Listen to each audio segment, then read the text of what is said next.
Hello दोस्तों, स्वागत है आप लोगों का हमारे यूट्यूब चैनल महान सर ऑफिशियल में। और दोस्तों, आज हम पढ़ेंगे इतिहास को। इतिहास के जो प्राचीन इतिहास के स्रोत हैं, यहाँ से हमारी आज की क्लास स्टार्ट होगी। ये हमारी पहली क्लास है जिसमें हम कंप्लीट इतिहास का पढ़ने वाले हैं। पूरा इतिहास पढ़ेंगे और ऐसा पढ़ेंगे यूट्यूब पे आपको किसी ने नहीं पढ़ाया होगा। और आज की क्लास में जो हम पढ़ने वाले हैं वो प्राचीन इतिहास के स्रोत से स्टार्ट करेंगे, जिसमें आपको स्क्रीन पर ही दिख रहा होगा कि भारत का नामकरण कैसे हुआ, धार्मिक और ऐतिहासिक ग्रंथ, धर्म ग्रंथ, ये विदेशियों का विवरण, पुरातात्विक साक्ष्य। धार्मिक ग्रंथ में आपके वेद, ब्राह्मण, आरण्यक, उपनिषद, वेदांग, वेद सूत्र, ये स्मृति ग्रंथ, पुराण। और ऐतिहासिक ग्रंथ में आपका कौटिल्य का अर्थशास्त्र हुआ। ये सारी चीजें हम पुस्तकें वगैरह ये सब कुछ हम इसमें देखने वाले हैं।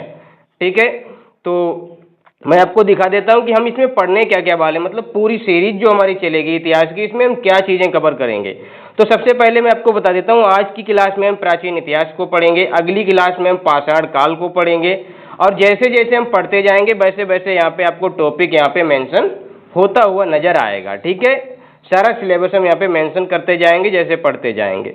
तो पहली क्लास है, स्टार्ट करते हैं। पहली क्लास अध्याय 1 से स्टार्ट करते हैं। प्राचीन इतिहास के स्रोत बहुत अच्छे से पढ़ेंगे, सारी चीजें आपको समझ आएंगी। और अगर कहीं पे भी आपको लगता है कि ये सर ऐसी चीजें, तो आप बिल्कुल कमेंट करिएगा सर, मैं दूसरी क्लास में आपको तुरंत आपको उसका सलूशन देके जाऊंगा। ठीक है, तो आप मुझे कमेंट जरूर करिएगा। प्राचीन इतिहास के स्रोत, सबसे पहले हम पढ़ते हैं प्राचीन इतिहास के स्रोत में कि जो भारत का हमारा नाम है ना, वो भारत का नाम हमारा भारत कैसे पड़ा है। सबसे पहले तो यही बात आपको जानना है कि हमारे भारत का नाम भारत कैसे पड़ा। अब भारत का नाम भारत आपका कैसे पड़ता है, देखिए अलग अलग चीज़ों में आपको अलग अलग आपको देखने को मिलता है। जैसे कि इसका नाम जो भारत है ना, वो कैसे आया। देखिए सबसे पहले जो ईरानी लोग आए ना, उन्होंने इसको क्या कहा था, उन्होंने इसको इंडिया कहा था। ईरानी लोगों ने इसको क्या कहा था, इंडिया कहा था। और यूनानियों ने इसको इंडस कहा था, यूनानी लोगों ने इसको इंडस बोला। और महाकाव्य और पुराणों में जो इसका नाम मिलता है वो हमारा इसमें क्या मिलता है, भारत मिलता है। क्या मिलता है, भारत मिलता है, भारतवर्ष करके मिलता है। इस तरीके की चीजें आपको देखने को मिलती हैं। और बौद्ध काल में इसका नाम क्या था, जम्बूद्वीप इसको कहते थे। बौद्ध काल में जब जिस टाइम पे महात्मा बुद्ध का टाइम पीरियड चल रहा था ना, उस टाइम पे भारत को जम्बूद्वीप भी कहा जाता था। चीनी लोग भारत को इंतु या फिर तिंचू कहते हैं, इंतु या फिर तिंचू कहते हैं। फारसी लोगों ने इसको हिंदू नाम दिया। और जो मुस्लिम इतिहासकार है ना, उन्होंने इसका नाम हिंदुस्तान दिया था। अब ये सारे नामकरण हो गए।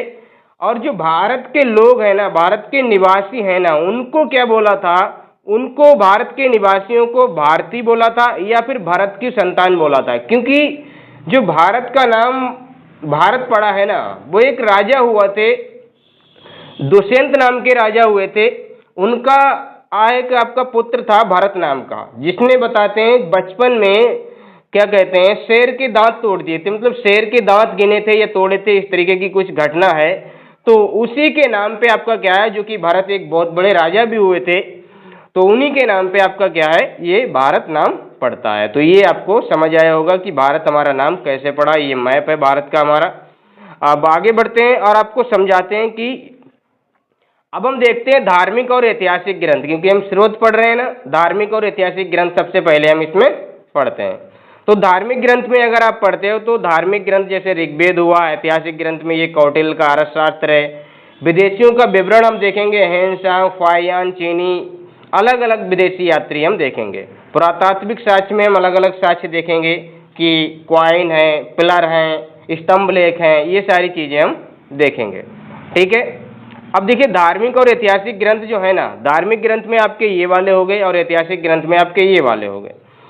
अब धार्मिक ग्रंथ में हम क्या देखेंगे, वैदिक साहित्य देखेंगे। और वैदिक साहित्य में आपका क्या है, जैसे कि वेद है, ब्राह्मण ग्रंथ है, आरण्यक है, उपनिषद है, वेदांग है, धर्म सूत्र है, स्मृति ग्रंथ है, पुराण है। ये हमारे क्या हो गए, वैदिक साहित्य में आते हैं। वैसे तो वैदिक साहित्य आपका क्या है, वेद, ब्राह्मण, आरण्यक, उपनिषद तक ही होता है। ये वाला आपका क्या है, ये एक क्रम है। ये जो ग्रंथ है ना, आपसे इनका क्रम पूछा जा सकता है, इनका ऑर्डर क्या है। तो सबसे पहले आपका क्या है, वेद है, उसके बाद ब्राह्मण ग्रंथ, फिर आरण्यक है, फिर आपका उपनिषद है, उसके बाद आपका वेदांग, धर्मसूत्र, स्मृति ग्रंथ और पुराण है। ये इनका ऑर्डर है। और ये जो आपके हैं, ये जो रेड रेड आपके हैं, वेद, ब्राह्मण, आरण्यक, उपनिषद, इनको श्रुति साहित्य कहा जाता है। श्रुति साहित्य क्यों कहा जाता है? क्योंकि ये वो आपके हैं जो लोगों ने एक दूसरे से पीढ़ी दर पीढ़ी सुन के आपके क्या है आगे तक लेके आए हैं। और ये जो आपके हैं वेदांग और धर्मसूत्र, स्मृति, पुराण, ये स्मृति साहित्य हैं। ये किसी न किसी की स्मृति में लिखे गए हैं, ये किसी न किसी की स्मृति में लिखे गए हैं और इसीलिए इनको स्मृति साहित्य कहा जाता है। अब ये देखिए आप लोग, धार्मिक तो हमने देख लिया। अब देखिए यहाँ पे क्या है आपके ऐतिहासिक ग्रंथ। ऐतिहासिक ग्रंथ में क्या है, कौटिल्य का अर्थशास्त्र हुआ, कल्लड़ की राजतरंगिणी हुई, अली अहमद की चचनामा है, पाणिनि की अष्टाध्यायी है, कात्यायन की गार्गी संहिता है, पतंजलि का महाभाष्य, विशाख दत्त की मुद्रा राक्षस, ऐसी आपकी क्या है ये पुस्तकें आपको मिलेंगी पढ़ने को। मतलब ये आपके क्या है सारे के सारे आपके क्या है भारतीय इतिहास को यानी प्राचीन इतिहास के आपके क्या है स्रोत हैं। इनसे हमको जानकारी मिलती है किसी न किसी राजा के बारे में, किसी न किसी वंश के बारे में, किसी न किसी आपके भारत के इतिहास के बारे में यहाँ पे जानकारी देते हैं। और अन्य साहित्य की बात करें तो हमारे पास एक और साहित्य है, जैसे कि जैन साहित्य और बौद्ध साहित्य, इसमें भी हमको जानकारी मिलती है। अभी मैं आगे आपको पढ़ाऊंगा ना महाजनपद काल, तो जैन और बौद्ध आपके क्या है ये महाजनपद काल की जानकारी देते हैं। जैसे जैन का आपका क्या है, बौद्ध का आपका क्या है भगवती सूत्र, और जैन का क्या है अंगुत्तर निकाय, ऐसा कुछ ग्रंथ हैं, उनमें आपका क्या है ये आपके क्या है मिलते हैं, इनकी जानकारी आपको मिलती है। ठीक है, तो ये आपको समझ आया होगा। आगे बढ़ते हैं दोस्त। वेद, वेद आपके क्या है, वेद आपके कितने हैं, आपके 4 वेद हैं। वेदों की संख्या कितनी है, वेद आपके 4 हैं। और भारत का सबसे प्राचीन और प्रमाणिक ग्रंथ आपका माना जाता है वेद। सबसे प्राचीन ग्रंथ आपका क्या है, आपका ऋग्वेद है। और इसके जो संकलन करते हैं दोस्तों वो कौन से हैं, महर्षि कृष्ण द्वैपायन वेद व्यास इसके क्या है संकलन करता है। ऋग्वेद, सामवेद, यजुर्वेद, अथर्ववेद, ये आपके 4 आपके क्या है वेद हैं। तो ये आप इनको याद रखना। अब मैं आगे इनको और पढ़ाऊंगा, जो मैं वैदिक साहित्य आपको पढ़ाऊंगा ना, तब इनके बारे में मैं कंप्लीट इन्फॉर्मेशन आपको दूंगा। ठीक है, इतिहास को जानने के स्रोत में हम और भी चीजें, जैसे ऐतिहासिक ग्रंथ हम पढ़ते हैं ना, तो वो अभी जो मैंने आपको बताए थे ना, उनके बारे में थोड़ी थोड़ी जानकारी ले लेते हैं। जैसे इतिहास को जानने के स्रोत, अर्थशास्त्र मैंने आपको बताया था, ये इसके लेखक आपके कौन है, चाणक्य, जिनको विष्णुगुप्त या कौटिल्य कहा जाता है। इसमें किस विषय में जानकारी मिलती है, तो मौर्यकालीन राजनीतिक, सामाजिक, आर्थिक स्थिति की जानकारी मिलती है। इसका जो मूल रूप है ना वो राजनीति पे आधारित है। हालांकि ये नाम तो अर्थशास्त्र है, लेकिन इसमें जो कंटेंट है, इसमें जो थ्योरी है, वो सारी की सारी राजनीति पे आधारित है। इसकी संरचना मतलब इसमें 15 भाग हैं, 180 इसके अध्याय हैं, और इसकी जो भाषा है वो आपकी क्या है संस्कृत है। राजतरंगिणी, राजतरंगिणी के जो लेखक हैं वो आपके कौन है, कल्लड़ है। राजतरंगिणी के लेखक आपके कल्लड़ है। और भाषा आपकी क्या है, इसकी संस्कृत है। विषय क्या है, इसमें कश्मीर के इतिहास की जानकारी मिलती है। ये देखिए मैंने पुस्तकें भी आपकी क्या है लगा दी हैं, जिससे आपको और अच्छा सा विजुअल हो सके। ठीक है, अब एक पुस्तक है आपकी चचनामा। वैसे तो इसके लेखक बताए जाते हैं कोई नहीं है, पता ही नहीं है इसके लेखक कौन है, लेकिन फिर भी कहीं कहीं आपको मिलता है कि इसके जो लेखक हैं वो अली अहमद हैं। और इसकी जो भाषा है वो आपकी अरबी भाषा है। कौन सी, अरबी है, ना कि फारसी। कौन सी भाषा है इसकी, अरबी। ये अरबी भाषा में है। और इसमें सिंध विजय की बात की गई। अरबों ने जो सिंध विजय की थी ना, जब मोहम्मद बिन कासिम आपका 712 में आक्रमण करता है ना सिंध के राजा दाहिर पर, तो उसकी विजय का वर्णन यहाँ पे किया गया है अली अहमद की चचनामा में। ठीक है, आगे अष्टाध्यायी, एक पुस्तक है अष्टाध्यायी, जिसके लेखक आपके कौन है, जिसके लेखक आपके कौन है, पाणिनि है। और पाणिनि वो लेखक है जिनको क्या माना जाता है, व्याकरण, प्रथम व्याकरण इनको कहा जाता है। विश्व का प्रथम व्याकरण आपके कौन है, पाणिनि है। विशेषता इस पुस्तक की क्या है, ये संस्कृत व्याकरण का प्रथम ग्रंथ है। इसमें जो जानकारी मिलती है, विषय इसका क्या है, वो आपका क्या है, मौर्यों के पूर्व की और मौर्ययुगीन राजनीतिक सामाजिक जानकारी आपको मिलती है। ये इस विषय पे लिखी गई एक पुस्तक है। गार्गी संहिता, लेखक कौन है इसके, कात्यायन है। लेखक कौन है, कात्यायन है। ये ज्योतिष पे आधारित आपका ग्रंथ है और भारत में होने वाले यवन आक्रमण की जानकारी देता है। जो भारत में यवन आक्रमण होते हैं ना, उनकी इसमें आपको क्या है जानकारी मिलती है। तो ये आप याद रखना। महाभाष्य, इसके लेखक हैं आपके पतंजलि, जो कि पुष्यमित्र शुंग के पुरोहित भी हुआ करते थे। हम राजा पढ़ेंगे आगे, एक पुष्यमित्र शुंग आपके राजा आएंगे, तो उनके पुरोहित आपके कौन हुआ करते थे? पतंजलि होते थे, जिनकी आपकी रचना क्या है? महाभाष्य है। इन्होंने शुंगों के विषय में आपकी क्या है? जानकारी दी, क्योंकि पुष्यमित्र शुंग के टाइम के ये हैं, उसके पुरोहित ही हैं, तो उसी की ये जानकारी देते हैं। आगे बढ़ते हैं। अब हम देखते हैं विदेशी यात्रियों का विवरण। ये तो हमने धार्मिक और ऐतिहासिक ग्रंथ देखे, जहां से हमको भारत की जानकारी मिलती है, इतिहास की जानकारी मिलती है। अब हम देखते हैं विदेशियों का विवरण क्या है, क्या क्या विदेशी लोग आए हैं, कौन कौन से लोग आए हैं। जैसे कि यूनानी और रोमन लेखक क्या कह के गए हैं यहाँ पे? चीनी लोग आए, चीनी लेखक आए, अरबी लेखक भी आए और अन्य लेखक भी आए हैं। तो वो हम देख लेते हैं एक नज़र में। तो सबसे पहले हम देख लेते हैं यूनानी लोग। क्या है? यूनानी लोग। देखिए यूनानी लोग क्या है ना, रोमन लेखक। सबसे पहले क्या है, प्रमुख लेखक की बात करें तो सबसे पहले आपका टेसियस आता है, फिर आपका हेरोडोटस आता है, फिर आपका मेगास्थनीज आता है, फिर आपका डायमेकस आता है। ये लोग आपके आते हैं। अब हेरोडोटस की अगर आप बात करते हो ना, तो हेरोडोटस आपके क्या है? ये इतिहास के पिता कहे जाते हैं, फादर ऑफ हिस्ट्री कहे जाते हैं। क्या कहे जाते हैं? ये फादर ऑफ हिस्ट्री कहे जाते हैं। आप कहोगे कि सर आपने टेसियस को क्यों नहीं पढ़ा? टेसियस का विवरण उतना प्रमाणिक नहीं है, इसका आप क्रम याद रखिए कि सबसे पहले टेसियस, फिर हेरोडोटस, फिर आपका मेगास्थनीज, फिर आपका डायमेकस। ठीक है, ये आप याद रखना। अब हेरोडोटस आपके क्या है? इतिहास के पिता कहे जाते हैं, और ये भूगोल वेत्ता भी थे। ये एक बहुत बड़े आपके क्या थे? भूगोल वेत्ता थे। इनका जन्म 484 बीसी में और मृत्यु इनकी 425 बीसी में होती है। इनकी जो पुस्तक है वो आपकी क्या है? हिस्टोरिका है, और इन्हीं को फादर ऑफ हिस्ट्री कहा जाता है। ये तो मैं बता ही चुका हूं। अब देखिए मेगास्थनीज एक लेखक है, जो कि आपके यूनानी लेखक ही हैं, रोमन लेखक हैं। ये सेल्यूकस निकेटर के राजदूत हुआ करते थे। आप एक राजा को पढ़ेंगे मौर्य काल में, जब पहुंचेंगे ना, तब आप एक राजा को पढ़ेंगे जो सिकंदर का सेनापति था, सेल्यूकस निकेटर।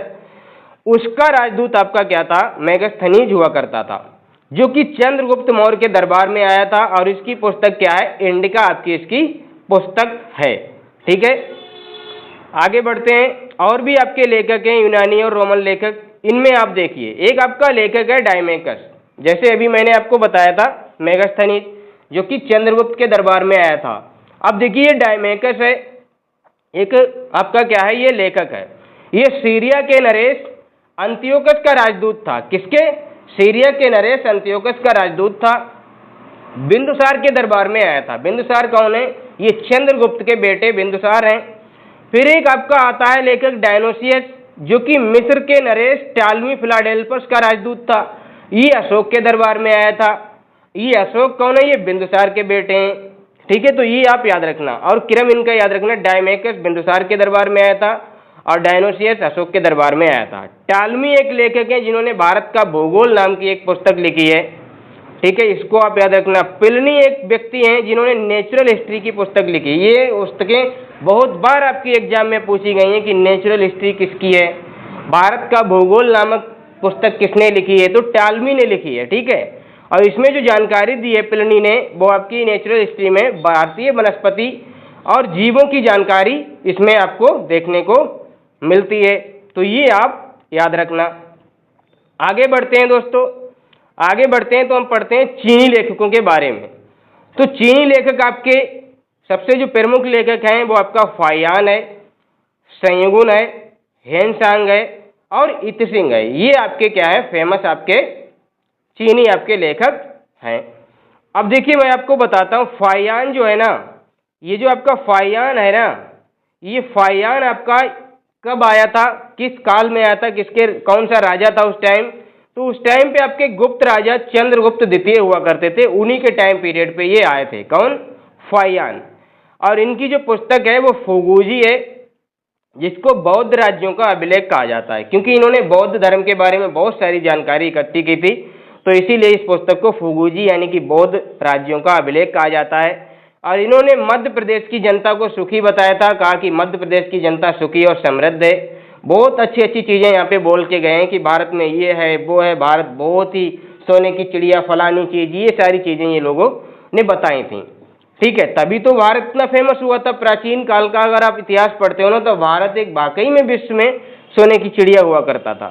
संयुगुन एक लेखक आते हैं जो कि 518 में लगभग आपके क्या है भारत आते हैं, और इन्होंने क्या किया था, इन्होंने अपनी 3 वर्षों की यात्रा की थी जिसमें बौद्ध धर्म की प्रतियां एकत्रित की थी। मतलब बौद्ध धर्म के बारे में नॉलेज को आपका क्या किया था, एकत्रित किया था, कलेक्ट किया था। ठीक है, तो ये आप याद रखना, दोनों के दोनों फाहियान संयुगुन और हेनसांग। अब देखिए हेनसांग आपका कौन है, ये बहुत फेमस आपका लेखक है। ये 629 में आता है और 645 तक आपका क्या है भारत में रहता है। जब ये 629 में आता है तो उस टाइम पे शासनकाल किसका था, हर्षवर्धन का शासनकाल था। तो हेनसांग हर्षवर्धन के काल में आया था और इसकी पुस्तक आपकी क्या है, सीयू की है। इसने हर्षकालीन व्यवस्था की जानकारी दी है। 138 देशों का विवरण इसने अपनी किताबों में इस सीयूकी में छोड़ा है। और इसने विशेष बात क्या लिखी है, बिहार के नालंदा विश्वविद्यालय में इसने अध्यापन भी किया था, अध्ययन भी किया था। यहाँ इसने स्टडी भी की थी और टीचिंग भी की थी। और उस टाइम पे जब ये यहाँ पे स्टडी वगैरह कर रहा था और अध्यापन वगैरह कर रहा था तो यहाँ पे जो क्या कहते हैं, यहाँ पे जो समकालीन इसके कुलपति, मतलब उस टाइम पे कुलपति कौन थे, आचार्य शीलभद्र आपके नालंदा के कुलपति हुआ करते थे। ठीक है, तो ये पूछा जाता है जब हेनसांग भारत में आया था तो उस टाइम पे नालंदा के कुलपति कौन थे, तो आचार्य शीलभद्र हुआ करते थे। इत सिंह एक व्यक्ति है आपके, इत सिंह, जो 7वीं सदी यानी एडी में आपके आए थे, के अंत में आया था। जानकारी इसने क्या दी थी, जानकारी इसने समकालीन भारत, नालंदा, विक्रमशिला विश्वविद्यालय, इन सारी चीज़ों की इसने जानकारी दी थी। किसने, इत सिंह ने। तो ये आपके क्या है, चीनी लेखक हैं, इनको आप याद रखना। अब देखिए अरबी लेखक कौन है, इनको आप देख लेते हैं। अरबी लेखक, प्रमुख अरबी लेखक आपके कौन से हैं, एक तो आपका अलबरूनी है, इब्न बतूता है।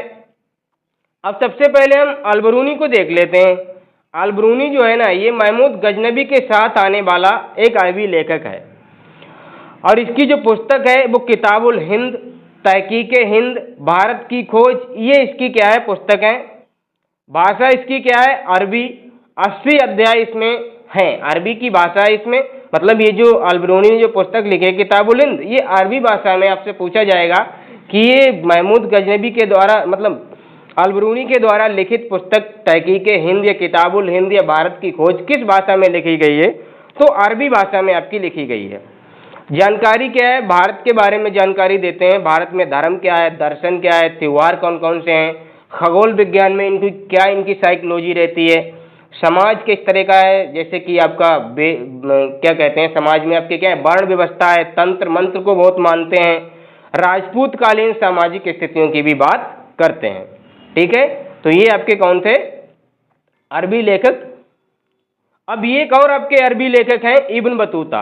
ये आपके कौन है, मोहम्मद बिन तुगलक के समकालीन थे। ये मोरक्को यात्री थे और लेखक भी थे और आपके क्या थे, खोजी भी थे। मोरक्को के यात्री, लेखक और खोजी भी थे। इनकी एक पुस्तक है यात्रा वृत्तांत है, इन्होंने जो लिखा है वो इनका नाम है क्या है, रेहला। इनकी पुस्तक का नाम है रेहला, कहीं कहीं इसको मिलता है किताबुल रेहला। और ये सारी पुस्तकें आपकी अरबी भाषा की हैं। ठीक है, 1333 में मोहम्मद बिन तुगलक ने इब्न बतूता को क्या बनाया था, दिल्ली का काजी बनाया था, यानी कि न्यायाधीश बना दिया था, दिल्ली का न्यायाधीश।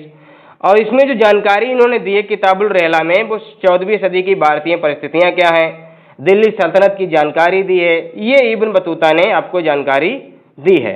अब कुछ अन्य लेखक हैं, उनको हम देख लेते हैं। जैसे कि अन्य लेखक आपके कौन कौन से हैं, तारानाथ हैं, एक आपके मार्को पोलो हैं। तारानाथ आपके ये तिब्बती लेखक हैं जिन्होंने, इनकी पुस्तक आपकी क्या है, कंगियूर या फिर तंगियूर मिलती है। मार्को पोलो ये 13वीं सदी के अंत में आए थे और पांड्य राज्य की यात्रा की थी। इन्होंने चीन की भी यात्रा की थी। इटली के ये यात्री थे। कहाँ के यात्री थे, इटली के यात्री थे। पांड्य राज्य की यात्रा की थी, चीन के भी यात्रा इन्होंने की थी और ये इटली के यात्री थे। ठीक है, अब जो पुरातात्विक साक्ष्य हैं उनको एक बार देख लेते हैं। पुरातात्विक साक्ष्य में आपके कौन होते हैं, अभिलेख होते हैं। बहुत से ऐसे आपको अभिलेख मिलेंगे। आप अशोक को पढ़ोगे ना तो अशोक का तो पूरा इतिहास ही अभिलेखों पे डिपेंड है। स्तंभ लेख भी, अब बहुत सारे अभिलेख, उसने स्तंभ लेख भी बनवाए हैं अशोक ने। सिक्के आपको मिलेंगे हड़प्पा की खुदाई में। अलग अलग आप इतिहास का अलग अलग आप जब राजा को पढ़ोगे तो उसके सिक्के मिलेंगे, अलग अलग सोने के सिक्के, चांदी के सिक्के, कुषाणकालीन सिक्के, फलाने सिक्के, ये आपको देखने को मिलेंगे। अब देखिए जो अभिलेख है ना उसके अध्ययन को क्या कहा जाता है, एपिग्राफी कहा जाता है, और जो सिक्कों का अध्ययन है उसको हम क्या कहते हैं, मुद्रा शास्त्र या फिर न्यूमिस्मेटिक कहते हैं। ठीक है, तो ये आप याद रखना। आगे बढ़ते हैं। आगे क्या है, ये देखिए कुछ महत्वपूर्ण आपके अभिलेख हैं जहां से क्वेश्चन बनता ही बनता है, एग्जामिनर यहां से पूछ ही लेता है। ठीक है, हाथी गुफा अभिलेख क्या है, हाथी गुफा अभिलेख। और ये जो हाथी गुफा अभिलेख है ये आपका एक तिथि रहित अभिलेख है।